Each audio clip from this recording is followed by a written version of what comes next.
पाकिस्तान के एनएसए ने, पूर्व एनएसए ने भारत को बुरी तरह से धमकाने की कोशिश की है। पाकिस्तान के सीनियर पत्रकार को इंटरव्यू देते हुए पाकिस्तान के पूर्व एनएसए ने जबरदस्त तरीके से धमकी देने की कोशिश की और कहा कि भारत को बर्बाद कर देंगे। कश्मीर और सिंधु जल संधि पर भी धमका दिया। नासिर खान जजुआ, जो कि लेफ्टिनेंट जनरल जो पूर्व में रह चुके हैं, उन्होंने कहा कि आप देख रहे हैं कि इस समय भारत ने जो नीति अपनाई है और जिस रास्ते पे भारत चल रहा है उसके दुश्मन बढ़ गए हैं। जो भविष्य में महाशक्ति है यानी चाइना और पाकिस्तान, उसको जोरदार झटका देंगे। चीन लगातार आगे बढ़ रहा है और इंशाल्लाह पाकिस्तान भी आगे बढ़ेगा और ताकत के जोर पर हम समय आने पर कश्मीर और जो पानी का मामला है वो भी हल कर लेंगे। यानी खुले तौर से धमकी दी है और धमकी दे रहा है पाकिस्तान। और यह बात हकीकत है कि पाकिस्तान का साथ पूरी तरह से हर हाल में चाइना देगा। यह बात अलग है कि चाइना के आगे मोदी सरकार नतमस्तक है और चाइना से रिश्ते ठीक कर रही है, लेकिन चाइना का हाथ पकड़कर पाकिस्तान भारत को आज धमकी दे रहा है। हजरात मोहतरम, अब आप सोच के देख सकते हैं कि फिर मोदी सरकार जो लाल आंख दिखाने की बात करती थी, इस चाइना के साथ रिश्ते ठीक क्यों कर रही है। सलाम, नमस्ते, सत श्री अकाल। मैं हूं रजा और आप देख रहे हैं रजाग्राफी की सबसे खास रिपोर्ट, अंतरराष्ट्रीय प्राइम रिपोर्ट। पूरी दुनिया की तमाम बड़ी खबर आसान और सिंपल भाषा में एक वीडियो के अंदर। उधर पाकिस्तान के प्रधानमंत्री चीन के दौरे पर जाने वाले हैं। शहबाज शरीफ ने कहा है CPEC 2.0 पर बात करेंगे, $5 मिलियन टोटल कीमत होगी। ऐसी 100 से ज्यादा डील करेंगे जिसमें हमारी agriculture, IT sector, advance technology पर हम साइन करने वाले हैं डील। ऑपरेशन सिंदूर के बाद पाकिस्तान ने अपना एयर स्पेस भारत के लिए बंद कर दिया था। एक लंबा समय बीत चुका है। पाकिस्तान ने एक बार फिर से जो भारत के लिए एयर स्पेस बंद किया गया था, दी गई सीमा के मुताबिक, टाइम के मुताबिक 1 महीना और बैन भारतीय एयरलाइंस के लिए अपने एयर स्पेस को बंद करते हुए समय को बढ़ा दिया है। पाकिस्तान जिस JF-17 पर फुदक रहा है, 2 दिन पहले कामरा एयरबेस के करीब JF-17 क्रैश हो गया। ये रहे उसके सबूत। जी हां, पायलट सेफ है क्योंकि उसने इजेक्ट कर लिया था, यानी उसने अपने आप को उस जहाज से इजेक्ट कर दिया था। लेकिन आपके सामने तस्वीर मौजूद हैं। JF-17 की रैंकिंग पर इससे ज्यादा असर पड़ने वाला है। पाकिस्तान के लिए बड़ी सिरदर्दी बलोच लोग हैं। बलोचिस्तान के इलाके में जो पाकिस्तान के हिस्से में आता है, वहां पर बलोच लड़ाके हमला कर रहे हैं पाकिस्तान फौज के ऊपर।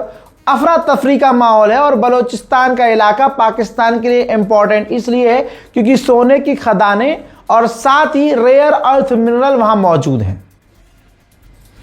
तो पाकिस्तान ने क्या किया है, अपने बलोचिस्तान के उस इलाके में रेयर अर्थ मिनरल जहां मौजूद हैं, वहां पर भारी मात्रा में उसने अपनी फौज तैनात की है। लगभग $1 ट्रिलियन के वहां सोना, चांदी, रेयर अर्थ मिनरल का मामला है। इस वजह से पाकिस्तान ने अपनी फौज भारी मात्रा में वहां तैनात कर दी है। उधर बांग्लादेश ने भारत पर इल्जाम लगाया है और कहा है कि हम तीस्ता और पद्मा नदी पर बैरेज बनाएंगे।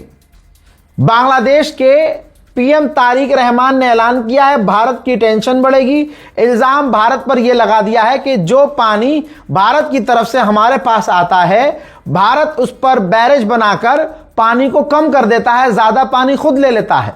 सूखे मौसम में पद्मा नदी में पानी का बहाव कम हो जाता है क्योंकि भारत सीमा के पास बने बैराजों के जरिए नदी के ऊपरी हिस्से से पानी निकाल लेता है, जिससे हमें पानी कम मिल रहा है। लिहाजा हम भी इसी तरह के बैरेज बनाएंगे और अगर बांग्लादेश बना लेता है बैरेज तो उल्टा भारत को पानी की कमी हो सकती है। नेपाल की जो नई सरकार बनी थी उसने भाई बहुत ड्रामे करे।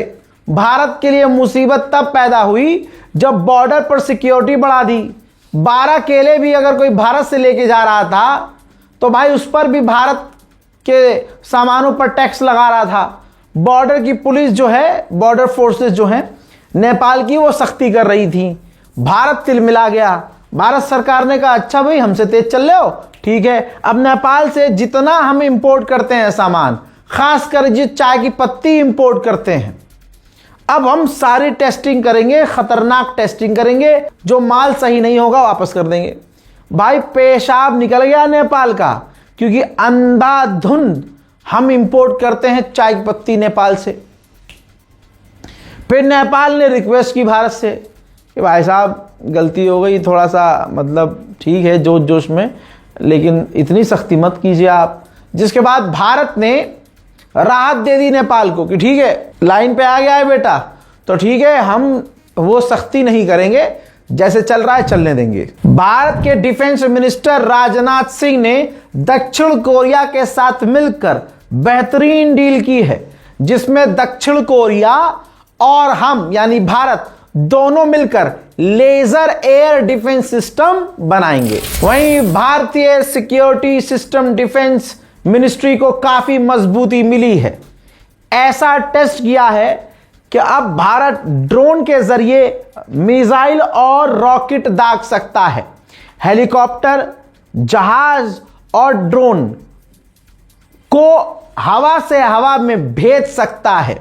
डीआरडीओ ने कई दूसरी भारतीय प्राइवेट कंपनियों के साथ मिलकर यह ड्रोन रॉकेट लॉन्च टेस्ट कर लिया है। हजरात मोहतरम, मोदी जी की गुलामी आप देखना चाहते हैं? खून में जब अंग्रेजों की गुलामी हो तो यही होता है। भारत आने वाली है वेनेजुएला की राष्ट्रपति। मोदी सरकार ने ऐलान नहीं किया, भारत के विदेश मंत्रालय ने ऐलान नहीं किया, ऐलान किया अमेरिका के विदेश मंत्री ने। कहा वेनेजुएला की राष्ट्रपति अगले हफ्ते भारत के दौरे पे जाएंगी। मेरे दोस्तों, भारत के लिए एक राहत की खबर यह है कि पुलवामा अटैक का जो मास्टरमाइंड था, जिसकी तस्वीर आपकी स्क्रीन पर है, हमजा बुरहान, दोस्तों एक अननोन गनमैन ने मुजफ्फराबाद पीओके के इलाके का जो मुजफ्फराबाद है, वहां पर एक व्यक्ति ने, अनजान व्यक्ति ने गोली मारी और भाग गया। अब बांग्लादेश और म्यांमार के बीच तनाव होने वाला है। म्यांमार ने अपने मुल्क का एक मैप लॉन्च किया। मैप में बांग्लादेश का चित्तागोंग नाम का इलाका है, बांग्लादेश का है। म्यांमार ने उसे अपना मैप में दिखा दिया। मेरे दोस्तों, अब महाखेल होने वाला है, क्योंकि चाइना के राष्ट्रपति शी जिनपिंग अगले हफ्ते नॉर्थ कोरिया जाने वाले हैं। दो तानाशाह मिलेंगे तो अमेरिका की बैंड बजेगी। ग्रीनलैंड में रहने वाले लोग अमेरिका से किलस चुके हैं। ग्रीनलैंड के अंदर अमेरिका का एनवॉय इलाके में जब टहल रहा था और लोगों ने जब देखा और पहचाना तो उस पर भड़क रहे हैं, उसको भगा रहे हैं।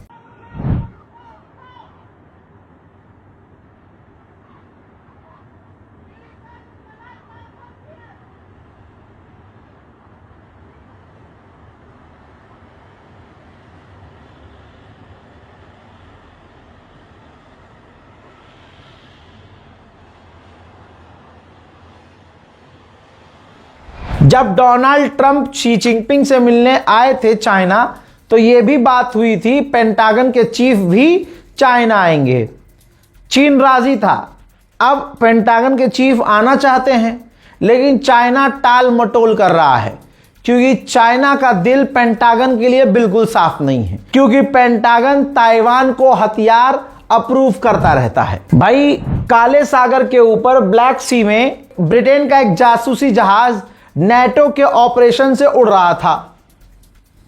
रशिया के 2 Su-35 हीरो स्टाइल में अचानक से पता नहीं कहां से आ गए और ब्रिटेन के जासूसी जहाज को बीच में ले लिया और खतरनाक स्टंट मारने लगे।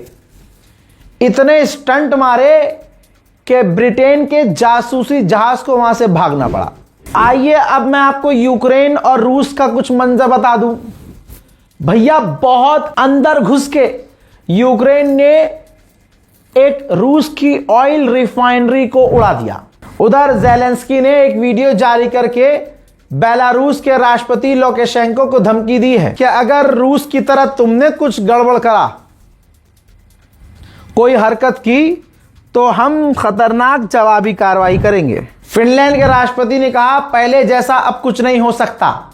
रशिया ने यूक्रेन पर हमला किया, इसी के बाद हम नेटो में शामिल हुए। उधर दूसरी तरफ रशिया न्यूक्लियर ड्रिल कर रहा है, मिसाइल दाग रहा है, रॉकेट दाग रहा है और अपना आक्रामक रूप दिखा रहा है। इसके बाद व्लादिमीर पुतिन सामने आए। उन्होंने कहा कि न्यूक्लियर ड्रिल कर रहे हैं हम, इसका मतलब यह नहीं है कि न्यूक्लियर हमला करेंगे हम। न्यूक्लियर हमारे डिफेंस के लिए है। न्यूक्लियर का मतलब यह नहीं है कि न्यूक्लियर की हम नई दौड़ शुरू करें। यूक्रेन के विदेश मंत्री ने एक फोटो शेयर किया है, सेल्फी। इस सेल्फी में बहुत बड़ी चीज है जो इस वक्त बहुत हॉट टॉपिक बना हुआ है। यूक्रेन के विदेश मंत्री आंद्री सेबिहा ने ये जो फोटो पोस्ट किया है, इसके पीछे जो आप फाइटर जेट देख रहे हैं, ये स्वीडन का JAS-39 Gripen advance fighter jet है। यानी इससे साफ हो गया है कि स्वीडन का advance Gripen fighter jet Ukraine को स्वीडन ने सौंप दिया है। उधर यूरोपीय यूनियन को उम्मीद है कि यह जंग 2026-2027 के आखिर तक भी चलती रहेगी। मेरे दोस्तों, लातविया के एयर स्पेस में एक ड्रोन एंटर हुआ और अभी उम्मीद यही जताई जा रही है कि यह ड्रोन रूस का नहीं बल्कि यूक्रेन का ही हो सकता है। अब उस ड्रोन को मार गिराने के लिए नेटो ने लातविया में अपने फाइटर जेट उड़ाए हैं। नेटो के चीफ से सवाल पूछा गया कि अगर रशिया ने यूक्रेन में परमाणु इस्तेमाल किया तो फिर आप क्या करेंगे। नेटो के चीफ ने बहुत सख्त लफ्जों में धमकी दे दी। कह दिया कि पुतिन को पता है कि अगर यूक्रेन में परमाणु इस्तेमाल किया तो इसका रिजल्ट काफी खतरनाक होगा। नेटो की चीफ ने चीन को भी लपेट दिया और कहा कि हम जानते हैं कि चाइना रूस को ऐसी चीजें दे रहा है जिसका रशिया अपनी मिलिट्री और हथियारों में इस्तेमाल कर रहा है। उधर आर्मेनिया ने 6 रूसी नागरिकों को जेल में डाल दिया है। इल्जाम ये लगाया है कि ये रूस के लिए जासूसी कर रहे थे। आप अंतरराष्ट्रीय प्राइम टाइम रिपोर्ट देख रहे हैं। अक्सर लोग कह रहे हैं रजा भाई भारत की भी कुछ छींटे दे दिया करो कि भारत में क्या चल रहा है। तो मिडिल ईस्ट रिपोर्ट में कोई भी रिपोर्ट होती है, बड़ी बड़ी भारत की खबरें मैं आपको बता ही देता हूं बीच में घुसा के। अब लीजिए, भारत में अगर आप रहते हैं तो मुसीबत दिन प्रतिदिन झेलने को तैयार हो जाइए। दोस्तों 5 जून को तगड़ा झटका लगेगा। दोस्तों मिडिल ईस्ट के तनाव में मामला अब यह है कि तेल की कीमतें ऊपर जा रही हैं। पेट्रोल डीजल के दाम में अभी तक 2 बार बढ़ोतरी हो चुकी है और आगे भी महंगाई बढ़ेगी। लेकिन इन सबसे ऊपर प्रॉब्लम बड़ी एक ये आ रही है कि अगर आपकी किस्त चलती है, EMI चलती है, तो भाई वो किस्तें भी बढ़ने वाली हैं। दरअसल पिछले कुछ समय से भारतीय करेंसी में बड़ी गिरावट देखी गई है। रॉयटर्स रिपोर्ट के मुताबिक रुपया 1 साल के दौरान 10 से 12% गिर गया है। ऐसे में कई एक्सपर्ट रुपये को 100 के लेवल पार जाने से रोकना चाहते हैं, जिसकी वजह से RBI की बड़ी जो प्लानिंग है उसमें सिंपल प्लानिंग ये है कि भाई EMI किस्तें ब्याज दरों में बढ़ोतरी कर दी जाएगी। ले बेटा मोदी वाले तमाम मोदी वालों को मुबारकबाद, क्योंकि जितने भी मोदी वाले हैं वो तो 100% किस्तों पर चल रहे हैं। तो मुन्ना EMI अब महंगी होने वाली है। आ जाओ भैया अब सामाजिक बात करते हैं। बुरे तो दोनों ही हैं, लौंडे भी बुरे और लौंडियाएं भी बुरी। लेकिन माहौल, मैं हमेशा से कहता हूं, मेरे परिजन बहुत मुझसे चिंतित होते हैं कि क्या रंडवा रहेगा क्या बे तू। भाई हालात बड़े बुरे हैं, शादी का जमाना अब है ही नहीं।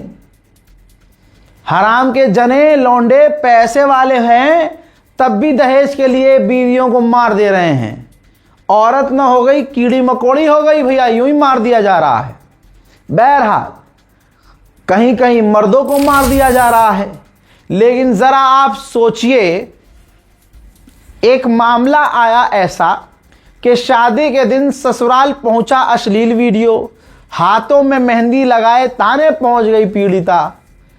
अब आप सोचिए, एक लड़की, छतरपुर का मामला, जो शादी कर रही थी, उसके पूर्व बॉयफ्रेंड ने उसका अश्लील वीडियो, प्राइवेट वीडियो उसके होने वाले दूल्हे के घर में भेज दिया।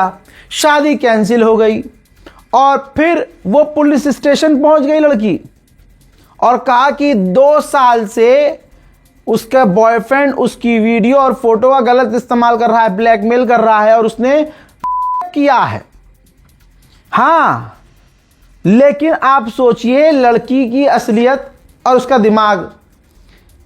वो तब तक चुप थी जब तक उसके बॉयफ्रेंड ने उसका फोटो और वीडियो उसके होने वाले दूल्हे तक नहीं भेजा। तब तक रेप केस नहीं लगाया था दीदी ने, तब तक वो शांत थी, फुल मजे कर रही थी, उल्टा शादी कर रही थी। ऑब्वियसली उसका पूर्व बॉयफ्रेंड नहीं चाहता था कि ये शादी करे। लड़की पीछे हट गई होगी, ज्यादा बेहतर ऑप्शन दिखा होगा, वो आगे चल रही होगी। लड़का प्यार करता होगा, उसने ये हरकत कर डाली। बहरहाल यहां पहली गलती क्या है कि आप अपने प्राइवेट वीडियो बना ही क्यों रहे हो भाई। जहां मोबाइल में कोई चीज सेफ नहीं है, आजकल की लड़कियां हर चीज को, क्योंकि पहली बात तो इंस्टाग्राम बाथरूम हो चुका है। जो लड़की जितना छोटा कपड़ा पहन कर वीडियो अपलोड करे, उतना ज्यादा वो वीडियो और वो उसका कंटेंट वायरल है। ऐसे में आजकल की लड़कियां प्राइवेट मूवमेंट भी लड़कियों को रिकॉर्ड करने होते हैं, फिजिकल होते हुए, ये होते हुए, वो होते हुए। फिर उसके बाद ब्रेकअप होता है और लड़के के दिमाग में कीड़ा आ जाए, क्योंकि जब ब्रेकअप होता है तो प्यार से तो होता नहीं है, फिर उसका गलत इस्तेमाल होता है। दोनों ही जगहों पर, लड़का भी गलत, लड़की भी गलत। इससे बुरा और चल रहा है भगवा लव ट्रैप। हालांकि कई पॉइंट पर मैं भगवा लव ट्रैप भी नहीं मानता। हमारी मुसलमान कौम की लड़कियां इतनी गंदी हो चुकी हैं, इतनी गंदी हो चुकी हैं। जी हां, मैं अपनी कौम की लड़कियों को कह रहा हूं, किसी को बुरा लगे तो लगे और भाड़ में जाए। बोलूंगा सच में, खुदा की कसम, मुसलमान लड़कियों से गंदी कोई आज के टाइम में लड़की नहीं है। ज्यादातर जो लड़कियां सही है, मैं उनका जिक्र नहीं कर रहा हूं, मैं कह रहा हूं कि ज्यादातर आपको मुसलमान लड़कियां हिंदुओं के साथ अपनी मर्जी से बुरखे वाली होगी, लेकिन हिंदुओं को मजे दे रही होगी। अरे इतना ही सेक्स चढ़ा हुआ है तुम पर, तो भाई मुसलमान लड़कों से तुम ब्याह रचाओ, उनको बॉयफ्रेंड बनाओ, उनके साथ रहो, कम से कम मजहबी क्लैश तो नहीं होगा। लेकिन मेरे दोस्तों, आजकल चाहे आप उसे भगवा लव ट्रैप कह लो, मैं नहीं मानता ये भगवा लव ट्रैप है। लड़की बच्ची थोड़ी है, माहौल देख रही है। मुसलमान लड़कियों को सारा माहौल पता है, लेकिन इन तमाम चीजों के बाद वो हिंदू लड़के के साथ है। और अगर कोई इनको समझाने के लिए मैसेज कर दे तो भाई ये सीधा गाली गलौज करती है। तुझे क्या, तेरे बाप से क्या मतलब, तेरे से क्या मतलब, तेरी मां का ये आज की मुसलमान लड़कियां हैं। एक मामला तो मेरे एकदम करीब, इतने करीब का कि उस लड़की को मैं जानता हूं, हमारी बात भी होती थी पहले, और बहुत बड़े क्रिएटर हैं, उनके साथ वीडियो बना रही थी, कभी जिम में जाके, कभी कहीं जाके। चलो ठीक है भाई, पता क्या चला, वो खुद हिंदू लड़के के साथ है, और ऐसे कि उसने इंस्टाग्राम का नाम ही हिंदू चेंज कर लिया। नाम यहां लेना नहीं चाहता। आप क्या सुनोगे भाई, हमारी कौम की लड़कियों की हालत सबसे बुरी है। मुसलमान लड़के पसंद नहीं आ रहे हैं उन्हें, जबकि अगर तुम्हें बदमाश पसंद है तो मुसलमानों में एक से एक बदमाश। अगर मुसलमानों में तुम्हें शराबी पसंद है तो एक से एक शराबी, एक से एक क्लबबाज, एक से एक पैसे वाला। एक से एक हैंडसम, एक से एक अय्याश, एक से एक शरीफ भी, लेकिन नहीं, हिंदू चाहिए जी। अब आप ये देखो, एक वीडियो है, ये मेट्रो के अंदर है, चुम्मा चाटी हो रही है, कंफर्म है कि ये हिंदू लड़का है। हमारी हिजाब वाली लड़कियों में आग देखो आप, बेचैनी देखो, कहीं भी जाकर खुलने को, क्या कहूं, अश्लील हो जाएगा ज्यादा। अब ये देखिए एएमयू का मामला, भैया हिजाबी लड़की को स्कूटी पे बिठाकर बीच सड़क में, रास्ते में चुम्मा चाटी कर रहा है। और इधर देखो आप तीसरा वीडियो, ये भी कोई स्टेशन है, मेट्रो स्टेशन है, रेलवे स्टेशन है, भीड़ भाड़, पब्लिक स्टेशन है, पब्लिक एरिया है, वहां देखिए ये हिजाबी लड़कियां हैं भाई, रेलवे स्टेशन है हिजाबी, और मुंबई लग रहा है मुझे ये, हिंदू बॉयफ्रेंड के साथ। ले बेटा, ये है बिनते हवा। हम मुसलमान लोगों को डूब के मर जाना चाहिए, और सबसे पहले मरना चाहिए इनकी मां बहनों को। याद रखना, माएं, आजकल की माएं मुसलमानों में इतनी गंदी और घटिया हैं कि अपनी बेटियों को सपोर्ट करती हैं, बाप को पता ही नहीं है। बेटी हिंदू बॉयफ्रेंड के साथ है, मां खामोश है। एक ट्रेंड ये भी चल रहा है कि माएं खुद सपोर्ट करती हैं कि हाँ बेटा बॉयफ्रेंड बना, कोई बात नहीं। क्यों? क्योंकि लव मैरिज में दहेज देना नहीं, अपने मन और लव मैरिज में ये होता है कि लड़का पूरे कंट्रोल में रहता है लड़की के। वरना हमारे वकील साहब खुद बता रहे थे कि एक मामला आया है, उसमें बात यह है कि 10 बाई 10 का एक किराए का कमरा, मां और 3 बहनें रहती हैं, बाप घर से बाहर रहता है, और लड़की जब अपने बॉयफ्रेंड से सारी बातें कर रही है रात को, तो क्या मां सुनती नहीं है? तो मां को सब पता था, पूरी प्लानिंग करके आशिकी अपनी बेटी को करने दी, बाद में उस पर रेप केस लगाया। आगे की बातें और खतरनाक हैं, इतना ही काफी है आपके लिए। तो भैया मुसलमान लड़कियों के हालात बहुत बुरे हैं। आप किसी का हिजाब देख के ये मत सोचिए ये दूध की धुली, अरे भैया हिजाब वालियों ने ज्यादा आतंक मचा रखा है। एक बैगी जीन्स, ढीली ढाली जीन्स, टी शर्ट, ढीले ढाले कपड़े, नंगा जिस्म नहीं लेकिन फुल मॉडर्न, ये लड़की आज की तारीख में ज्यादा बेहतर निकलेगी हिजाब वाली लड़की के आगे। हिजाब मेट्रो स्टेशन पे पहुंच के बाजी जब उतारती है ना, जब ये उतारती हैं, ओहो हो एग्जाम्पल दूं, लो भैया लो, ओम फो बेटा हिजाब वाली, ओहो हो बॉयफ्रेंड से मिल ली, बॉयफ्रेंड से मिलने के बाद मॉल की ये तस्वीर है, ऐसी तस्वीरें आपको मेट्रो स्टेशन पे भी मिलेगी। बॉयफ्रेंड के साथ घूमने के बाद संस्कारी बनकर मॉल से बाहर निकल रही हैं बाजी, जल्दी जल्दी बुर्का पहना, और ये हो गई अल्लाह वाली। ये है भाई बुर्के का, आप देखिए किस तरह से दुरुपयोग। मैं 4 साल से बोल रहा हूं, बुर्के का इस्तेमाल लड़की अपनी इज्जत बचाने के लिए नहीं करती है, पर्दे के लिए नहीं कर रही है। आज की मुसलमान लड़कियां बुर्का अपना चेहरा छुपाने के लिए और अपना जो अंदर अधनंग कपड़ा पहना हुआ है ना, वो छुपाने के लिए। कहां तक छुपाने के लिए? ये खेल है। मोहल्ले से, रिश्तेदारों से, इलाके वालों से बचकर, नजरों से दूर जाकर बुर्का उतारने के लिए बुर्का इस्तेमाल किया जा रहा है। बुर्का सिर्फ मोहल्ले वालों से, कि देखेंगे तो क्या कहेंगे। और माँ बाप भी इतने हरामी आजकल कि बिटिया को टोक, क्या माँ, उनको माँ बाप को दिखता नहीं, भाई बहनों को दिखता नहीं मेरी बहन क्या कपड़े पहनती है, मेरी बिटिया क्या कपड़े पहन रही है, ये कपड़े कैसे, मतलब कौन से कितने छोटे छोटे कपड़े सुखाए जा रहे हैं। और मैं कहता हूं अगर छोटे कपड़े पहनने का इतना शौक है तो भाई बिल्कुल पहनो, ये हिंदुस्तान है। मैं इस्लाम का ज्ञान नहीं पेल रहा हूं, मैं कह रहा हूं नंगी रहो तुम, लेकिन फिर हिजाब को बदनाम मत करो, हिजाब को इस्तेमाल मत करो अपने नंगेपन को छुपाने के लिए। जब दूसरे जगह जाकर अगले मेट्रो स्टेशन पर जब तुम्हें नंगा होना है तो हिजाब इस्तेमाल इसलिए किया जा रहा है।